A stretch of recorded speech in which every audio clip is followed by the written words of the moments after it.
आज अगर आप गूगल पर कोडेक्स लेस्टर लिखकर सर्च करेंगे तो सबसे ऊपर एक ऐसी किताब का नाम आएगा जिसे दुनिया की सबसे रहस्यमयी और महंगी किताबों में गिना जाता है। इस किताब को बिल गेट्स ने 1994 में लगभग $308,025 यानी कि 3,80,25,000 जो कि 250 करोड़ होते हैं इतने में खरीदा था। उसकी आज की वैल्यू 400 करोड़ से भी अधिक है। आखिर इतना रुपए कौन देता है, वो भी एक किताब के लिए? खरीदने वाला खुद माइक्रोसॉफ्ट का फाउंडर जिसको टेक्नोलॉजी की समझ है, वो कैसे इस अंधविश्वास में पड़ गया? उन्होंने इस किताब के अंदर क्या देखा? इस किताब के अंदर लिखा है साइंस, एजुकेशन और टेक्नोलॉजी का फ्यूचर, वो भी उल्टे हाथों से, जिसे कोई ठीक से पढ़ भी ना सके। हम जिस साइंस और टेक्नोलॉजी में आज जी रहे हैं, लियोनार्डो दा विंची ने उसे 500 साल पहले ही अपनी किताब में लिख दिया था। उनको सिर्फ पेंटर या साइंटिस्ट कहना उनकी काबिलियत को छोटा करना होगा। वो थे एक पॉलीमैन, यानी कि कोई ऐसा व्यक्ति जो अलग अलग खेलों में महारत हासिल कर रखा। करीब 500 साल पहले ना एक्सरे था, ना आधुनिक मेडिकल टेक्नोलॉजी। अब दा विंची ने इंसानी शरीर के सैकड़ों स्केचेस बनाए। हैरानी की बात यह है कि उनके बनाए हुए स्ट्रक्चर्स आज के मेडिकल साइंस से काफी हद तक मैच करते हैं।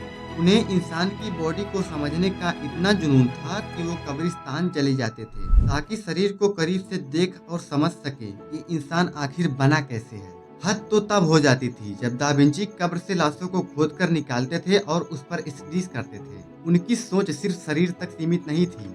आज हम जिस मशीन और मॉडर्न टेक्नोलॉजी को मानते हैं, जैसे टैंक, हेलीकॉप्टर, पैराशूट और फ्लाइंग मशीन, उनकी शुरुआती डिजाइन दा विंची सदियों पहले ही बना दिए थे। जब दुनिया में हेलीकॉप्टर का नाम तक नहीं था, तब उन्होंने एक ऐसा स्ट्रक्चर बनाया जो हवा में घूमकर उड़ सके। जब लोग आसमान में उड़ने के बारे में सोच भी नहीं रहे थे, तब दा विंची पंछियों की हर एक मूवमेंट को ऑब्जर्व करते, उनको पिंजरे में बंद कर रखते। फिर जैसे ही पंछी उड़ता, उनकी हर एक मूवमेंट को ऑब्जर्व करते। फिर इसी ऑब्जर्वेशन से उन्होंने फ्लाइंग मशीन का कॉन्सेप्ट तैयार किया और पैराशूट का भी। जिस चीज को दुनिया ने बहुत बाद में बनाया, उसका बेसिक कॉन्सेप्ट भी दा विंची ने अपनी नोटबुक में पहले ही बना दिया था। हद तो तब हो गया जब दा विंची के बनाए हुए डिजाइन के आधार पर एक आदमी पैराशूट बनाकर हजारों फीट ऊंचाई से छलांग लगा दिया और वह सुरक्षित नीचे उतर गया। यानी कि 500 साल पुरानी डिजाइन आज भी काम करती है। और उन्हीं रहस्यमयी चीजों में से इनकी एक पेंटिंग भी है जो लोगों को सोचने में मजबूर कर देती है। कहा जाता है कि मोनालिसा की इस पेंटिंग को पूरा करने में उनको 14 साल लगे और इसकी मुस्कान आज भी लोगों के लिए एक मिस्ट्री बनकर रह गई है। और उनकी दूसरी मशहूर पेंटिंग उस भोजन को दिखाती है जो उन्होंने यीशु और उनके शिष्यों के साथ बैठकर की थी। कई लोग दावा कर रहे थे कि इस पेंटिंग में छुपे हुए पैटर्न्स और सीक्रेट्स मौजूद हैं। दा विंची सिर्फ डिजाइन या पेंटिंग ही नहीं बना रहे थे, वो दुनिया को ऑब्जर्व करना सिखा रहे थे।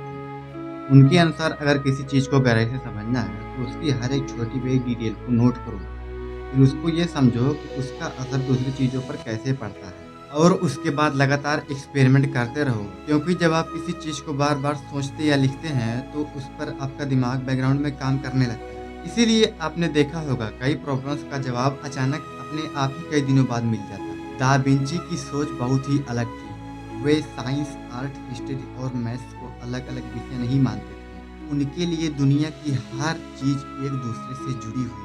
उनका मानना था कि असली क्रिएटिविटी तब पैदा होती है जब आप दो अलग अलग चीजों के बीच संबंध देख पाते हैं। यही कारण है कि दुनिया की कई बड़ी कंपनियां और नए आइडियाज अलग अलग इंडस्ट्रीज को जोड़कर बने हैं। उन्होंने ये भी कहा है कि अगर आप किसी प्रोजेक्ट पर लंबे समय तक काम करते रहते हैं तो उसकी गलतियां दिखनी बंद हो जाती हैं।